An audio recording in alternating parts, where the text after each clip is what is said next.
Wheaties present Dimension X.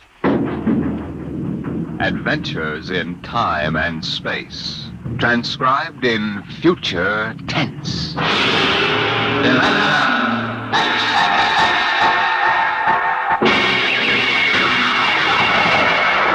On stage tonight, Dimension X. Another in the Wheaties' big parade of exciting half-hour presentations. I don't mean to be too personal, mind you, but have you found out how Wheaties at 7 can help at 11? It's really very easy to find out, you know, and it's mighty worthwhile. Now, what you do is this. Come breakfast time some morning real soon. Dish yourself up a bowl of Wheaties. Crisp, golden flakes, 100% whole wheat. Add some fruit, add milk, and you'll be getting some real nourishment. And at 11 a.m., I think you'll begin to understand why. Because Wheaties have it. The whole wheat energy that makes such a difference come mid-morning. Wheaties have it, and it's for you. Now, see if you don't look better, feel better, smile easier every day that breakfast begins with Wheaties. I know, I do. See for yourself how Wheaties at 7 can help at 11. It's amazing, really.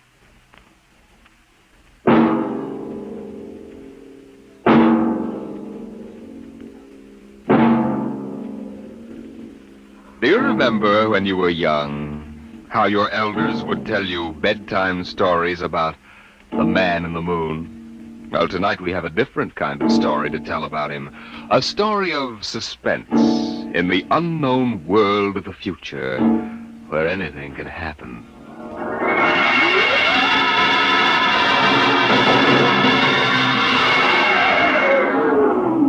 Attention. Attention. This is the Federal Bureau of Missing Persons calling all local agencies. Attention. This is a coded report nationwide. Missing since 9 o'clock this morning the following persons. Smidgley Jonathan, 5 feet 8 inches tall, brown hair, brown eyes, mastoid. Hey, get off this wavelength. This is a restricted band. Look, whoever you are, you're on a coded wavelength. Now tune out. This frequency is reserved for the Federal Bureau of Missing Persons. Hello, Earth. This is the moon calling Earth. Hello, Earth. This guy's loony. Transmitting room. Jake in transmission. Jake, this is Charlie in the code room. Some crackpot's on our frequency. Yeah, I heard him, Charlie. I've got CQ trying to trace it now. Yeah, well, hurry it up, will you? Some ham's in for a good stiff fine by the FCC. They ought to take his license away. Oh, here comes Lenny with a directional fix. Yeah, Jake. I checked it 4 times. Why, this is impossible, and you know I it. can't help it. Hey, what's going on down there? How about it? Get that ham out of my killer sight. Listen, Charlie, that interference is being beamed from 240,000 miles away. Oh, now, Jake, you know there ain't no such thing as 240,000 miles away. Oh, yes, there is, Charlie. Straight up. Straight. Hey, now, wait a minute. Charlie, that signal's coming from the moon. Are you nuts? Somebody might be bouncing it like a radar signal. Radar on this frequency? Where did you study basic radio? Listen, flathead, you asked for a fix. I gave the best fix our instruments can find. Now take it or leave it. Somebody on the moon is calling the Bureau of Missing Persons.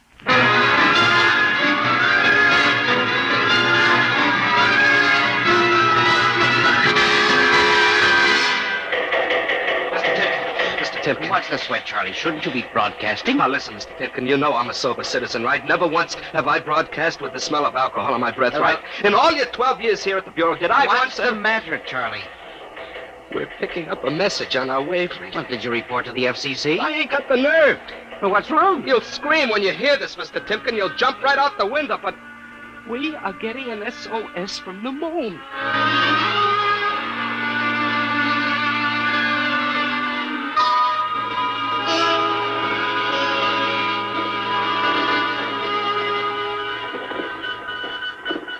That's got it. Started on voice and switched to Morse. What did he say? Let's see now. Can you read me? Help Otterburn. Will contact when the moon is in phase. Otterburn. Sounds like a name. Otterburn. Otterburn. Holy jumping Jehoshaphat. Hey, where you going? To talk to the chief. Hey, now, wait a minute. What are you going to tell him? We just got a CQ from the man in the moon? That's exactly what I'm going to tell him, Charlie. What? Oh, no. This is too much for me.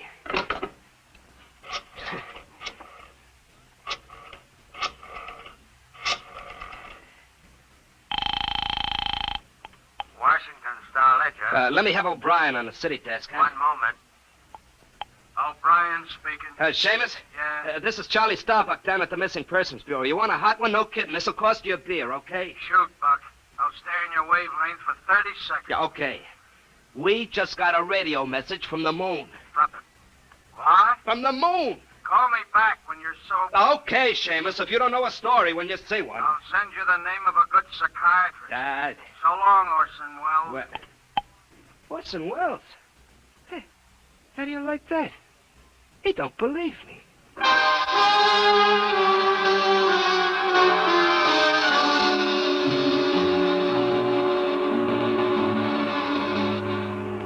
Otterburn, Mr. Wade. Does that name ring a bell? You're the man with the photographic memory, Henry. What about Otterburn?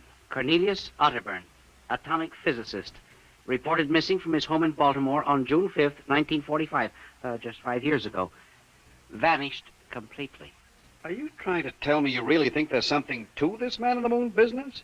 Henry, I'm surprised at you. This is some crackpot trying to jam the airwaves. But the name Otterburn is so unusual. So are a lot of names. Mr. Wade, I have a theory. Henry, you always have a theory. But, Mr. Wade. Out, Henry. Mr. Wade. Out. I'm busy. Yes, sir. I'm sorry, Henry. Oh, here, take this folder of reports for the death file. Oh, yes, sir. And no more nonsense, eh, Henry? I appreciate that you have a very dull job filing old missing person reports, and I appreciate that you take an active interest in the affairs of the Bureau. But, no more nonsense, hmm? No, sir, Chief. No more nonsense. Oh! Pardon me. Hmm? Are you Mr. Henry Timken? That's my name. Permit me, Jefferson Philo, scientific feature writer. May I have a moment of your time? Certainly. Just sit down at my desk right over here. Thank you. My, that's quite a stack of papers. Filing. I'm the records custodian of the Bureau. 12 years and never misplaced a record. Magnificent. Now, Mr. Timken. Yes? Mr. O'Brien, the editor of the Star Ledger, said I might drop by and investigate a rumor. Only a rumor, mind you, that a message from the, moon. Well, we aren't certain it's from the moon. It may be a bounce. They have bounced radar waves off the moon, you know. Yes, I know. I wrote the first newspaper article on it. Oh, really? Well, I'd be interested to read it. I must have a copy in my briefcase. Well, don't bother. Oh, but I insist. There you are. I'll leave it on your desk. Well, thank you very much. Now, about this message from the moon, Mr. Timken. Well, we don't know for sure, as I said, but I believe that this message, wherever it originates, is from Cornelius Otterburn. The physicist? Oh, you know him? I once wrote an article on his contribution to nuclear mechanics. A brilliant man, Otterburn, years ahead of his contemporaries. Well, whoever is sending those signals, if he isn't on the moon, is at least using the moon as a sounding board, bouncing the signal. But why, Mr. Timken? Why? Look here, Mr. Philo. If you will come here tomorrow night at 8, we may learn the answer to that question. I have arranged with Charlie, our radio man, to let me use the equipment. May I consider this an invitation? You certainly may. Very well, sir. Until tomorrow night, then. Goodbye, sir. Goodbye, Mr. Philo. Goodbye. Lack a day. Now, let me see now. Well, that's funny. Where did this list of names come from? Paul Aarons, astromathematician. Robert Simons, electronic engineer. Carl Parker, mining specialist. Oh, this must have gotten mixed up with the papers on my desk by accident. It's a peculiar list of names. Most peculiar.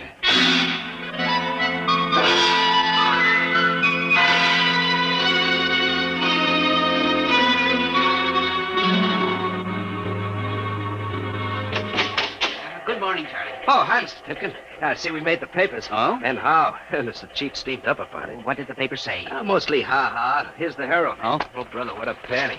Uh-huh. Oh, dear. Oh, my.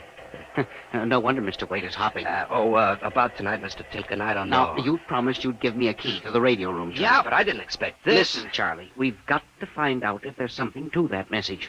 If Otterburn is alive somewhere and radioing for help, it is... Hold it. Time for the morning broadcast. We've got quite a list today. Well, do you mind if I listen a while? We may hear Otterburn. Oh, I ain't self-conscious. Stick around. Attention. Attention, this is the Federal Bureau of Missing Persons calling all local agencies nationwide. This is a coded broadcast. The following persons are missing. Aarons, Dr. Paul, 5'5", brown hair, brown eyes, scar on left side of chin. Aarons? Thick glasses, occupation astromathematician. Missing since 6 o'clock this morning. Being sought by Bel Air police. Charlie. Repeat, Dr. Paul Aarons. Charlie, shut it off a second. Oh, now, listen, Mr. Timken. It's okay to stay, but you can't interrupt. This is important. Now, what time was Dr. Aarons reported missing? 6 a.m. We got the report from Bel Air less than an hour ago. Are you certain, Charlie? Yeah, positive. What is this? Charlie, what's the next name on the list? Let's see. Simons, Robert. What? Engineer. Came in less than 20 minutes ago. 20? What's the matter with you? You look like you've seen a ghost. Nothing, Charlie. Except that last night, quite by accident, someone left a list of names on my desk, and that list included the names of those 2 men who weren't reported missing until an hour ago. What? Yeah, that don't sound right to me. It isn't right, Charlie. Which raises a question. Who would make up a list of missing persons before they were missing, not after?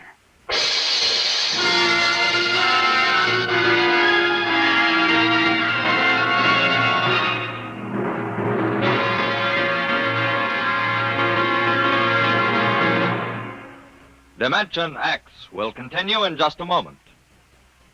You know, friends, when I talk about Wheaties Breakfast of Champions, I mean something like this. Champions do eat Wheaties because they feel Wheaties give them energy they need and because they just plain like the way Wheaties taste. And even though they are champions, that isn't unusual. Sort of the way you and I look at it, isn't it? Here's Ed Prentice with a perfect illustration of my meaning. Now, young man, will you tell us what you do for a living? I pitch. You what? Pitch. You know, baseball. To have a baseball team, you have to have a pitcher. I'm a pitcher. I pitch. Oh, yes, I see. And are you on a team? Yes, sir. I'm on the Cleveland Indians. Cleveland Indians, What is your name, young man? I'm Bob Feller, and you know it as well as I do, Ed. Sure I do, Bob. It's good to see you. This makes your 14th season playing with the Indians, doesn't it? Yep, Ed. 14 years. Well, tell me, Bob, how long have you been eating Wheaties? Oh, about 20 years, give or take a couple. You mean you started eating Wheaties before you started playing ball? Why, of course. What's so strange about that? Most people start eating Wheaties before they get to playing ball. In fact, most people never start playing baseball. You don't have to be a ball player to enjoy the lift you get from Wheaties with milk and fruit. You're right as rain, Bob. No champ ever said a truer word about Wheaties, breakfast of champions.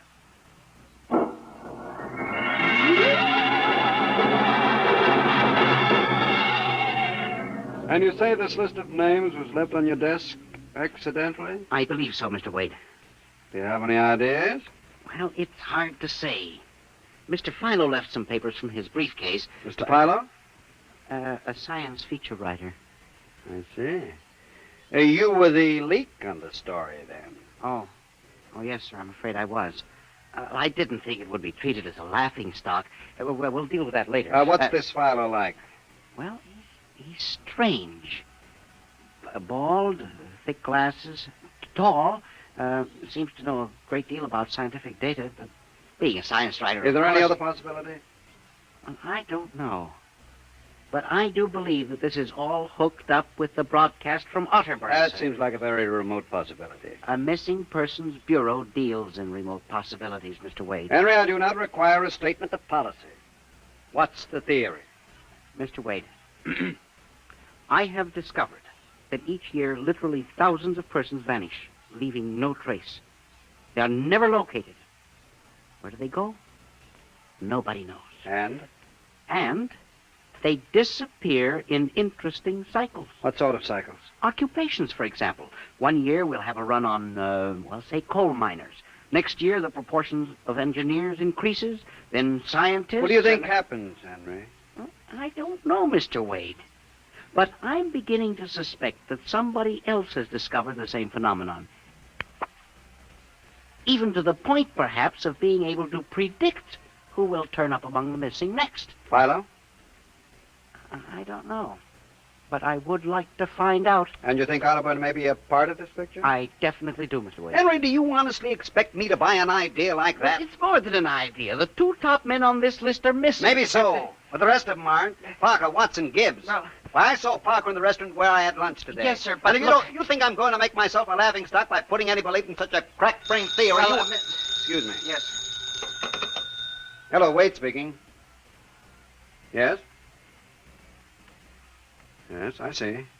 What name? Just a moment. Henry, let me see that list again. Oh, yes, sir. Here you are, sir. Go ahead.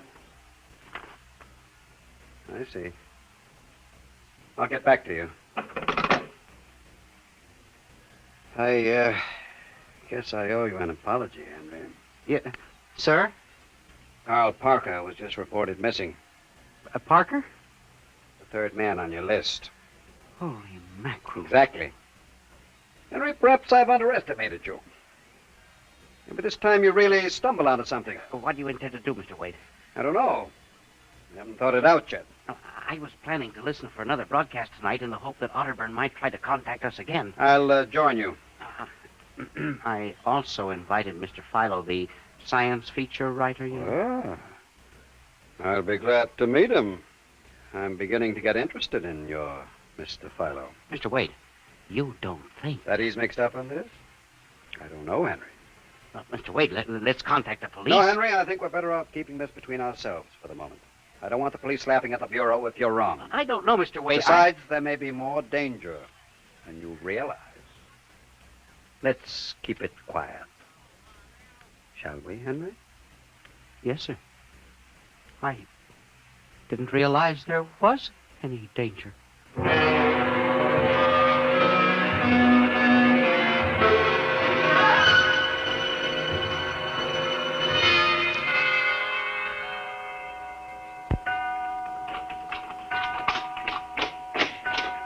O'clock. Friend Mr. Filer was late. He said he'd be here, sir. Moon is almost in direct phase. You can't wait much longer. You'd better switch on the set. Yes, sir. I'll have to light in the hall for Mr. Filer when he comes. Are you getting anything? Just some foreign stuff. Programming from Johannesburg, South Africa. We continue in Africa. Oh, no, Deputy. That's a very peculiar transmission sound. That sounds like something. See if I can work the selector here. The moon is in phase. Yes, sir. Hello. Can you hear me? I'll try to return. Hello? Hello? Hello. Hello, do you hear me? I get you now. Thank God. Who are you? Can you hear me? Who are you? This is Professor Cornelius Otterburn. Hello? Go on, I hear you. Not much time. They're on to me. They've located my sending point. You hear me? Go ahead, keep talking. I've only enough oxygen for a few minutes more. Well, where are you? I'm on the Earth side of the moon. You get that? The Earth side of the moon. A volcanic crater. Good Lord. Start that recorder, Mr. Wade. Go on, explain, please. Explain, please. Closely. There's an Earth colony on the moon. There is an Earth colony on the far side of the moon. Made up of renegade scientists and criminals. Professor Ernst Holtzman. Holtzman, he died in an insane asylum in 1938. Professor Ernst Holtzman discovered nuclear rocket power in 1935. Turned his plans over to escaped inmates of the asylum. They took off and set up a colony on the far side of the moon in 1938. Go ahead. We're recording you. Each year, they recruit new colonists from Earth. Slave labor mostly.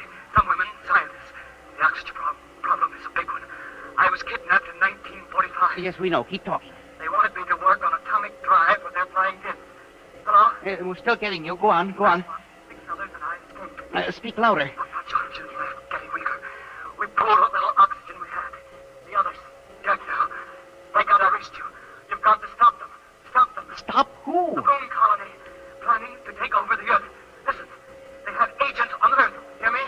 Agents on Earth? Well, where? Who? Hello? Hello? Agents in... Henry, look out. The light. Someone at the window. Get down. Henry, are you all right? I I think so. Oh, his shot smashed the transmitter. Strike a match. Careful. Whew, that was close. I got a look at him. From the description, it was your Mr. Philo. Well, we got a recording anyway, but not the most important part of the message. Henry, we've got to get you out of here. You said they have agents. Philo's probably one of them. He'll be looking for you now, trying to kill you. The police, You Mr. think the Wade. police would believe a fantastic story like this? People being kidnapped to the moon as slave labor? Moon colony planning an invasion of the Earth? Henry, believe me, they'd clap us into straitjackets before we could finish. We've got to do We something. need time to get proof. But we can't walk out of here. Philo's probably We waiting. can only figure some way. Wait, I know. How? Listen, there's a service elevator that leads to the basement garage. My car is there. Mr. Wade, By let's the call time the the police. police get here, we'll be dead. You think Philo will wait outside all night? Come on.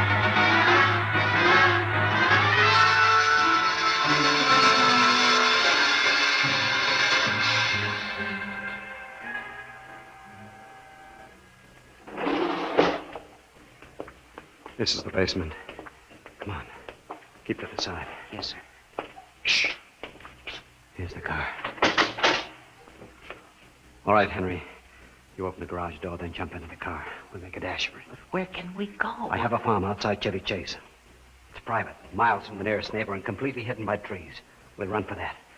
Go ahead, start the door. All right, Mr. Wade. Quick, jump in. Yes, sir.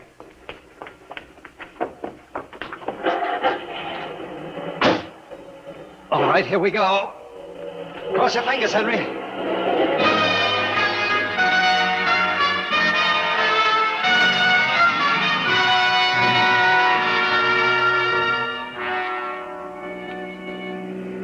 We made it out all right.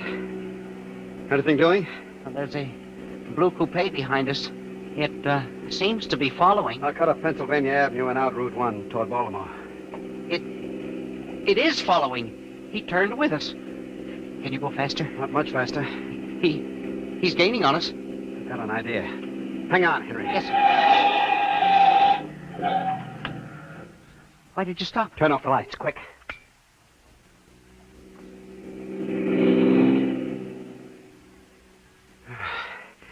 It worked. He shot right past us. Now we'll double back and go out another route. I think everything's going to be all right now. We can be at my farm in less than an hour.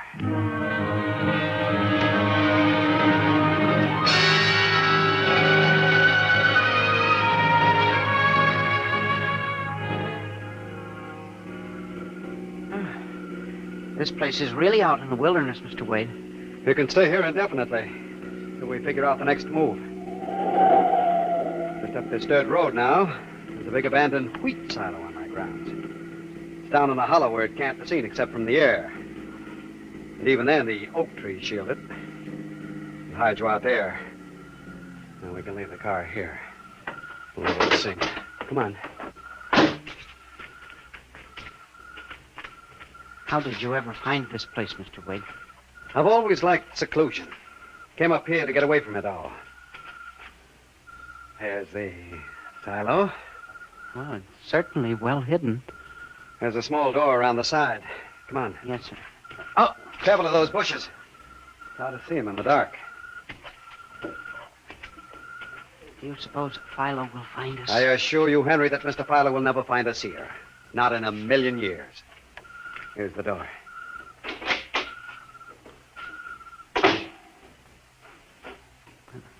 It's pitch dark. Hold my arm. I know the way. Just a few steps up, then another door. Yes, sir.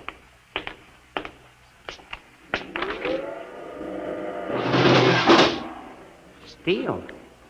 This is an unusual silo. Double walls, wood outside, steel inside. Completely fired. An army couldn't break it. We're inside the inner shell. Careful. You're in a circular room. Stay here a moment. I'll go outside and see if the coast is clear. In a moment, your eyes will become accustomed to the darkness. I'll bring back some food and water. Well, don't be long, Mr. Wade. This place gives me the willies. I'll just be a moment. Yes, sir. Mr. Wade.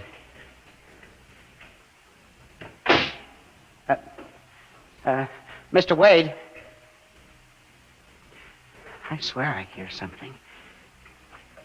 Mr. Wade! What's that? There is something. Good Lord. There's someone in here. It's locked. Oh, no. Oh, this must be a light switch. Oh, thank God. No, no. People. 10, 15, 20 of them. Mr. Wade! Help! Help! Well, do you no good to shout, Henry? Mr. Wade, where are you? Outside, speaking over the intercom.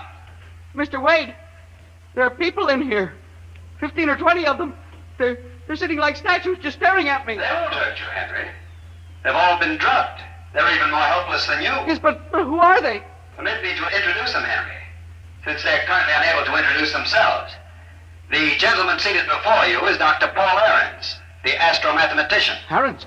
Next to him is Mr. Robert Simons, electronic engineer. Names on the list? Yes. They've all been recruited for work with Professor Halsman's group on the moon. On the moon? Then you're one of them? Of course. You'll turn around, Henry. You'll recognize the drugged form of your old friend, Mr. Philo. Philo? But I thought... That he was part of the conspiracy? No, on the contrary. His stooping made it necessary for me to include him. Yes, but the man in the window, the one who fired the shots. An agent of mine, the pilot of the ship. Ship? What ship? This silo is a camouflage for a rocket launching platform. In a moment, the roof will slide back for the rocket's takeoff. A rocket ship? In exactly 70 hours, you and your companion will join Professor Otterburn on the moon. But you can't do this to me. We have done it, Henry. No! You see, there was another name omitted from that list, which No. I carelessly mixed up with your papers. That of Henry Timken. No! Bon voyage. No, I won't let you do this! You can't! Please let me out! Let me out, please! This can't happen! Let me out!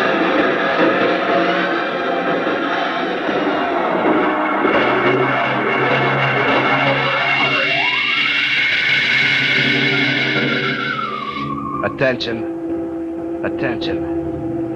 Missing since 8 o'clock last night. The following persons. Timken Henry, age 45, height 5 feet 8, brown eyes, slightly balding.